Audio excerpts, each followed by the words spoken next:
میرے عزیزوں، شروعات ہم یہیں سے کرتے ہیں، عشق مصطفیٰ کے بغیر کوئی چیز ممکن نہیں ہے حصول اس کا، اور اس کو عشق کی زبان میں ہم ہندوستانیوں کے لیے پہلا مدرسہ ہے بریلی کے امام کا، پہلا مدرسہ ہے۔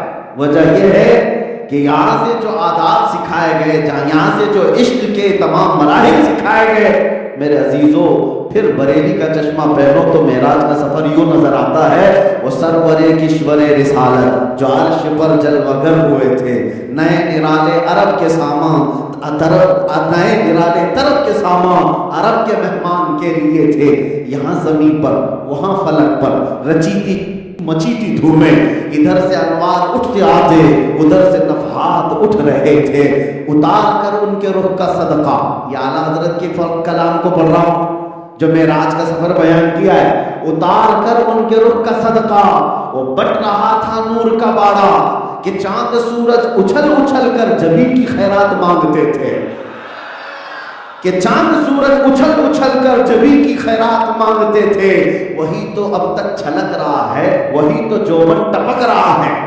وہی تو اب تک چھلک رہا ہے، وہی تو جوبن ٹپک رہا ہے، نہانے میں جو گرا تھا پانی کٹورے تاروں نے بھر لیے تھے۔ یہ جو تارے جگمگا رہے ہیں کیا سمجھتے ہو؟ اعلیٰ حضرت کہتے ہیں نہانے میں جو گرا تھا پانی رسول اللہ کے کٹورے تاروں نے بھر لیے تھے۔ کیا مثالیں ہیں۔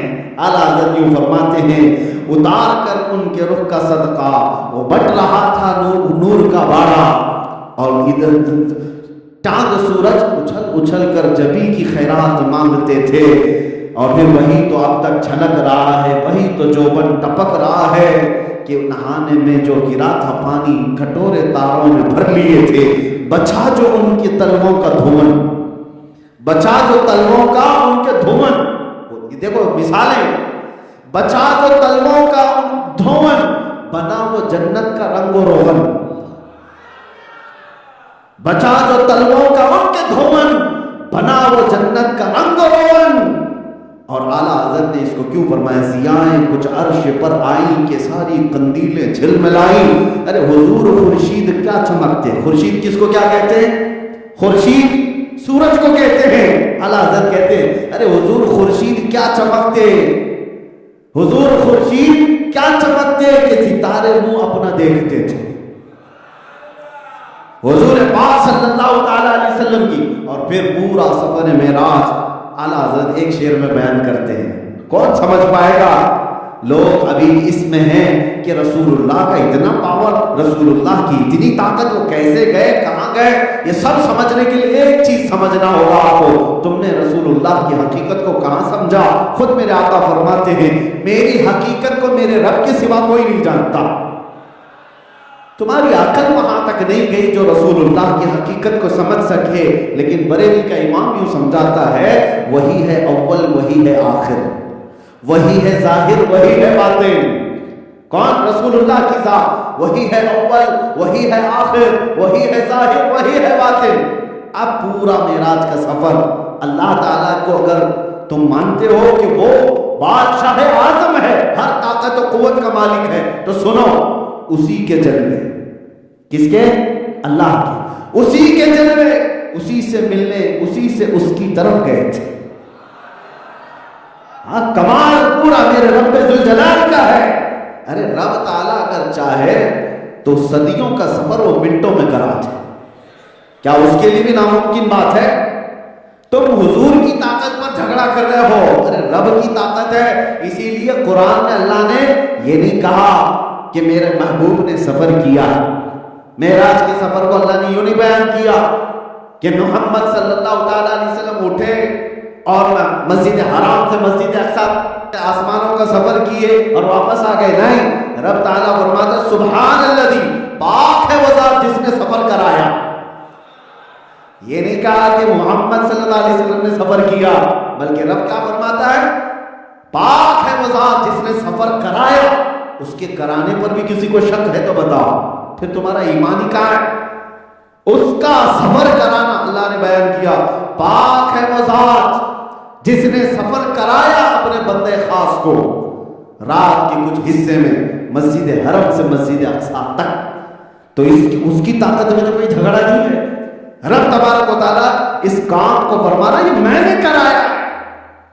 اور اسی وجہ سے میرے عزیزوں اس واقعے کو سمجھنے کے لیے سب سے پہلے میں آپ سے یہ کہہ رہا ہوں کہ عشق کی نگاہ ہو اور سمجھ بوجھ سے کام لے تو آدمی گمراہ نہیں ہوگا.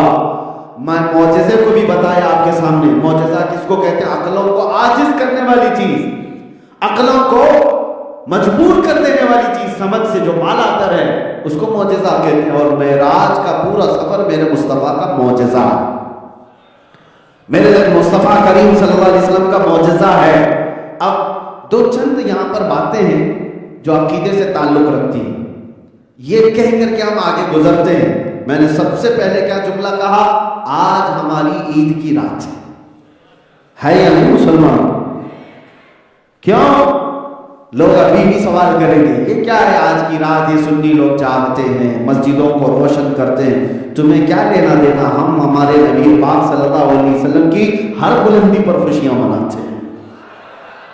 تمہارے گھر میں کوئی چور بیٹا پیدا ہو تو تم برڈے میں پتہ نہیں کتنے دھوم دھڑاکے کرتے ہو. ہاں پتہ بھی نہیں ہو کہ بیٹا بڑھ کر کے کیا بننے والا ہے, چور بنے گا کہ ڈاکو بنے گا, تمہیں خبر بھی نہیں. لیکن بچوں کے پیدا ہونے پر تو الگ خوشیاں ہیں. اور یہ کائنات کے وہ آقا و مولا جس کو اللہ تعالیٰ نے ہم پورے غریبوں پر رحمت بنا کر بھیجا ہو, اس نبی رحمت صلی اللہ تعالیٰ علیہ وسلم کا ہر دن ہمارے لیے عید کا دن ہے. نبی پاک صلی اللہ تعالیٰ علیہ وسلم کی ہر نشانی ہمارے لیے باعث برکت ہے. اسی لیے میں نے شروعات میں یہ کہا کہ جب کبھی حضور پاک صلی اللہ تعالیٰ علیہ وسلم کی کوئی بھی معراج کی بات آئے وہ ہم سنیوں کے لیے خوشیوں کی رات ہے. ہاں اب نبی پاک صلی اللہ تعالیٰ علیہ وسلم کو 20 رمضان المبارکہ کے دن مکہ فتح کر کے عطا کیا گیا کہ نہیں؟ فتح مکہ کی تاریخ ہے, مکہ فتح ہو گیا. میں آپ کو بتاؤں, آپ کے باپ کو کسی جگہ اہم نوکری لگ جائے آپ کے لیے خوشی کا دن ہوتا ہے کہ نہیں؟ کیوں؟ اپنے بڑوں کی کوئی بھی اچھی بات آپ کے گھر میں خوشیوں کا ماحول ہو جاتا ہے.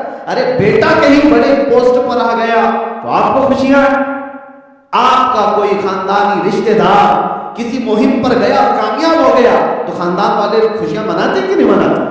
یہ تو بلا تشبیہ و بلا تمثیل میرے آقا صلی اللہ تعالیٰ علیہ وسلم تبارک و تعالیٰ نے 20 رمضان کو فتح مکہ عطا کیا. میرے آقا کی خوشی کا دن تھا تو امت کی خوشی ہے یا نہیں؟ 17 رمضان المبارکہ کو بدر میں اللہ تعالیٰ نے عظیم فتح عطا کی تو میرے آقا کی یہ فتح پوری امت کی فتح ہے یا نہیں؟ جس دن نبی پاک صلی اللہ تعالیٰ علیہ وسلم کی ایسی کوئی نشانی اللہ نے عظمت اور رفعت بلندی عطا کی وہ سنیوں کی خوشی کا دن ہے. معراج کی رات, یہ 26واں رجب جو آج گزرا اور 27ویں شب شروع ہوئی, تمام محدثین نے بیان کیا ہے آج کی رات اللہ تعالیٰ نے اپنے نبی پاک صلی اللہ علیہ وسلم کو بستر سے اٹھا کر حرم کعبہ میں اور حرم کعبہ سے مسجد اقصیٰ سے آسمانوں کا سفر کرایا. اور یہ نہ اگلوں میں کسی کو ملا نہ آگے کبھی کسی کو مل سکتا ہے. یہ ایک خصوصیت میرے آقا کو عطا کی گئی. تو جس رات میرے آقا کو یہ معراج عطا ہوئی, جہاں میرے آقا کی معراج ہے ہم سنیوں کی معراج ہے, ہم سنیوں کی خوشی کا دن ہے. بلندیاں ہماری میں ہیں, نبی پاک صلی اللہ تعالیٰ علیہ وسلم کے صدقے میں ان کے غلاموں کی بلندیاں.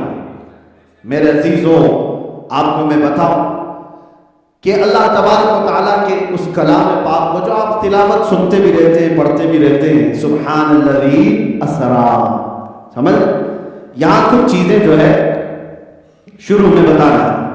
لوگ یہ سمجھتے ہیں کہ کچھ گمراہ فرقے یہ چال لے کر کے آتے ہیں ہم معراج کے سفر کا انکار نہیں کرتے, لیکن بات یہ ہے کہ حضور پاک صلی اللہ تعالیٰ علیہ وسلم سوئے ہوئے تھے اور خواب میں اللہ نے یہ سب دکھا دیا ہے.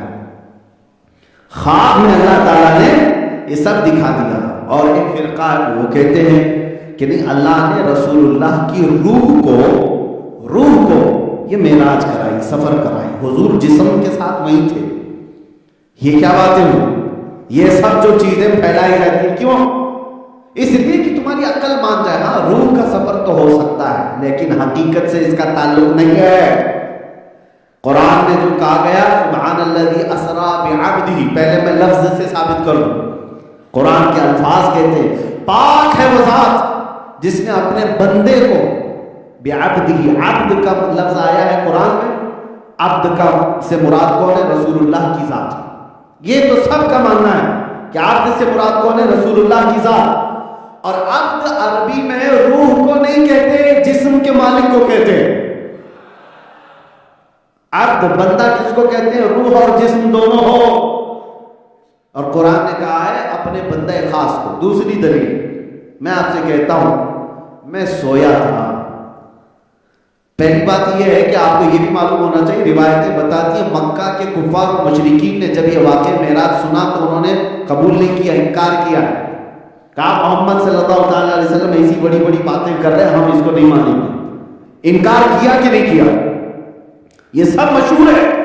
ابو جہل پارٹی پوری انکار کر گئے، یہ سارے لوگ انکار کرنے والے لوگ۔ سنیے آپ، وہ عقل والے لوگ تھے کہ نہیں؟ ارے سمجھ بوجھ رکھنے والے لوگ تھے کہ نہیں؟ وہ تو سمجھ سکتے تھے، انسانی عقل و شعور رکھتے تھے۔ میں اگر ابھی آپ سے کہوں کل رات میں سویا تھا اور امریکہ گیا، وہاں سے پھر یو کے گیا، پھر نیوزی لینڈ گیا، پھر وہاں سے ممبئی آ گیا، رات کو خواب میں یہاں وہاں، تو آپ لوگ کیا کہیں گے؟ ہو سکتا ہے خواب میں کوئی آدمی کہیں پر بھی جا کے آ جائے، یہ تو نہیں کہیں گے جھوٹ بول رہا ہے۔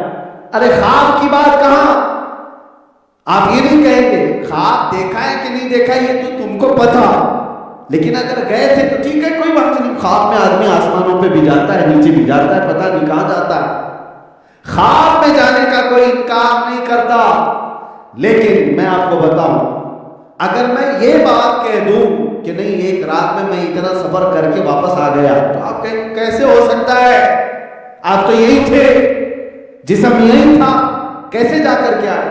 تو مکہ والوں نے جو انکار کیا، حضور اگر یہ بتا رہے ہوتے کہ میری روح نے سفر کیا یا میں خواب میں سفر کر کے آیا، تو مکہ والے انکار کبھی نہیں کرتے، مکہ والے انکار نہیں کرتے، خواب کی بات تو مان لیتے۔ لیکن مکہ والوں کا انکار کرنا اس بات کی دلیل ہے کہ میرے آقا خود بیان کر رہے تھے کہ میں جسم کے ساتھ گیا تھا۔ ہاں، میرے آقا خود بیان کر رہے تھے کہ میں جسم کے ساتھ گیا تھا۔ اگر حضور خواب بیان کر رہے ہوتے تو مکہ والے کیوں انکار کرتے؟ ان کا انکار کرنا بھی اس بات کی دلیل ہے کہ میرے آقا نے روح کی سفر کا واقعہ نہیں بیان کیا، جسم کے سفر کا واقعہ بیان کیا۔ اسی لیے عام زبان میں، حالانکہ یہ دلائل کی روشنی میں نہیں کہتا، عام زبان میں ہم بچپن میں تھے تو بہت چھوٹی چھوٹی کتابوں میں ہم کو جب پڑھاتے تھے تو ہمارے ایک استاد تھے، وہ کہتے تھے کہ لمبا واقعہ جو سنتے ہیں اس کو ہم 5 لفظوں میں تمہیں سمجھا دیتے ہیں۔ بہت چھوٹی، بہت پہلے کی بات بتا رہا ہوں، چھوٹے سے معراج کا لفظ تمہیں پوری معراج کرا دیتا ہے۔ عربی پڑھنے والے لوگ ہوں، اردو پڑھے ہوئے ہوں یا قرآن پڑھے ہوئے لوگ ہیں تو سمجھ جائیں گے۔ معراج میں 5 لفظ ہیں، میم، عین، را، الف، جیم۔ یہی ہے، پڑھے لکھے لوگ ہوں گے تو سمجھ جائیں گے۔ معراج جہاں پر بھی لکھا ہوگا آپ دیکھ لینا، اس کو پڑھ لینا، 5 ہی حرف ہیں معراج، میم، عین، را، الف، جیم۔ ہمارے استاد بتاتے تھے کہ یہ لفظ ہی تمہیں پوری معراج بتا دیتا ہے۔ کہا کیسے؟ کہا معراج کا میم بتاتا ہے محمد کو معراج ہوئی صلی اللہ علیہ وسلم۔ معراج کا میم کیا بتاتا ہے؟ محمد کو معراج ہوئی۔ اور عین بتاتا ہے عرش پر گئے تھے۔ اور معراج کا تیسرا حرف ہے را، را بتاتا ہے رات کو گئے تھے۔ اور چوتھا حرف ہے الف، یہ بتاتا ہے اللہ کے پاس گئے تھے۔ اور 5واں حرف ہے جیم، یہ بتاتا ہے جسم کے ساتھ گئے تھے۔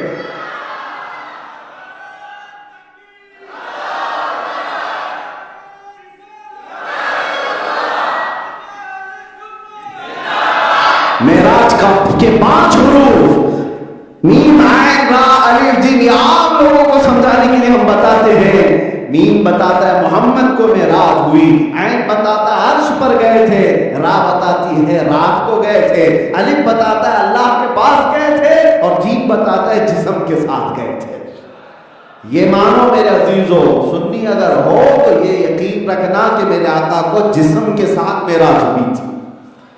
یہ جو ڈھکوسلے آتے ہیں ان کی باتوں میں نہیں آنا کہ حضور خواب میں گئے تھے, روح پس کے ساتھ گئے تھے. نہیں, ماننا کہ میرے آقا جسم کے ساتھ گئے تھے. اگر وہ پوچھے کہ ایسا کیسے ہو سکتا ہے تو پھر جواب یہی کہنا, اگر تجھے اور مجھے سمجھ میں آ جاتا تو حضور کا معجزہ کہاں سے ہوتا. اگر سب سمجھ میں آ جاتا, لوگ کہتے ہیں سائنس کے حساب سے سمجھا ہے, سائنس بھی نہیں سمجھ سکتی معجزہ کو, سائنس کا بھی ادراک وہاں تک نہیں ہے. اگر سائنس بھی سمجھ سکتی تو پھر معجزے کی خصوصیت نہیں رہ جاتی. معجزہ وہ ہے جو دنیا میں اس کے مقابل میں کوئی نہیں کر سکتا, صرف نبی کر سکتا. سائنس نبی نہیں ہے. ہاں, سائنس سمجھنے کا ذریعہ بن سکتی ہے. پہلے تو یہ بھی انکار کرتے تھے کہ اتنا تیز سفر نہیں ہو سکتا, لیکن اب تو سفر اتنا تیز ہوتا گیا کہ اب انسانوں کی عقل میں باتیں آنے لگ گئی کہ ہاں یہ بھی پاسبل ہے, یہ بھی پاسبل ہے. پہلے اگر بولتے پچھلے دور میں 200 سال پہلے کہ میں ہندوستان میں بیٹھ کر کے برطانیہ میں بات کر رہا ہوں اپنے رشتے داروں سے, تو لوگ کہتے تھے کہ پاگل ہو گیا ہے, یہاں سے وہاں کیسے بات کر سکتا ہے. اور آج کے دور میں کوئی تعجب کی بات نہیں, بات کیا دیکھ بھی سکتا ہے ویڈیو کال کر کے, یہ کوئی امپاسبل نہیں رہ گیا. زمانے کے ارتقا, سائنس کی جدید ترقیات تمہیں سمجھانے کا ذریعہ بن سکتی ہے, لیکن وہ معجزہ نہیں ہے اور نہ ہی معجزے کے برابر ہی کر سکتی ہے. بعض لوگ حضور کے اس سفر معراج کو سائنس کے ذریعے سے سمجھانے کی کوشش کرتے ہیں. نہ ہی غلط. ہمارے نبی پاک کے معجزے کو سمجھانے کے لیے ہمیں سائنس کی محتاجی نہیں ہے.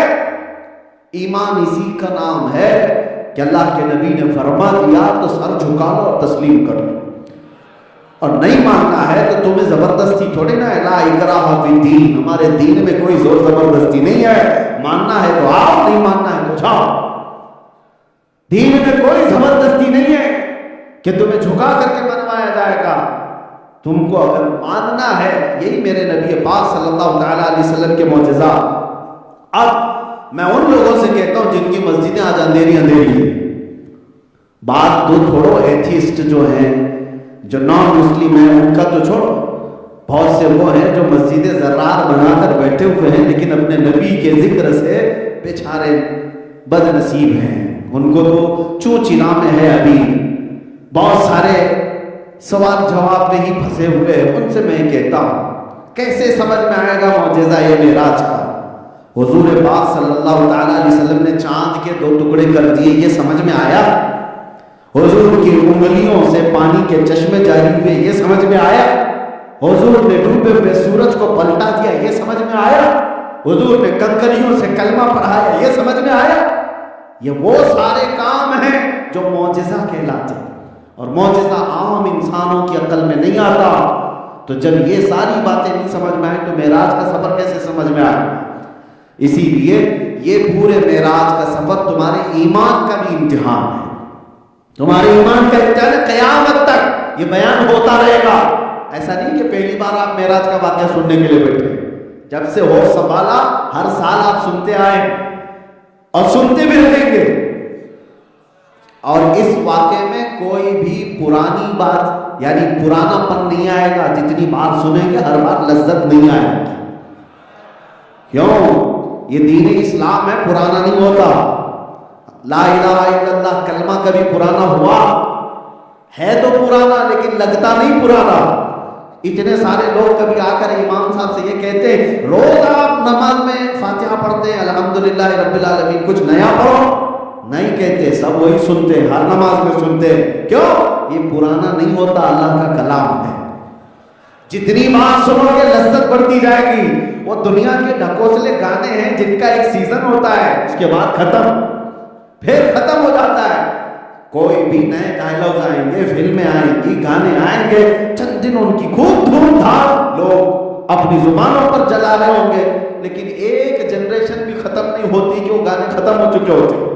ان کو جاننے والا بھی اور ان کو یاد رکھنے والا بھی نہیں رہتا. لیکن قرآن کریم بھی یہ معجزہ ہے. میرے نبی کے تذکرے بھی ایسے معجزے ہیں, ہر آنے والا بچہ اس کو یاد بھی کرتا ہے اور سناتا بھی رہتا ہے, اور پرانا کبھی نہیں لگتا. حیرت کی بات ہے کہ نہیں؟ ایک کہانی آپ 2-3 بار سنو تو آپ کو اکتا ہٹائے گی۔ انسان کی طبیعت میں ایک کہانی اگر بار بار سنے گا تو اس کو مزہ آئے گا؟ نہیں آئے گا۔ لیکن حسین اعظم کے کربلا کے واقعات ہر سال سنو، ارے صرف مزہ نہیں، آنکھیں بھی نم ہو جاتی ہیں۔ ہوتا ہے کہ نہیں ہوتا ہے؟ کربلا کے واقعات جب جب سنتے ہیں آنکھیں نم ہو جاتی ہیں، غم آ جاتا ہے۔ کیوں؟ حسین کا تذکرہ بھی کبھی پرانا نہیں ہوتا۔ یہ دین اسلام کی خصوصیت ہے۔ یہ جتنی بھی ترقی کرتے جاؤ، دنیا جتنی بھی آگے بڑھ جائے، لیکن رسول اللہ کا تذکرہ کبھی پرانا نہیں ہوگا۔ یہ ہر دور کے رسول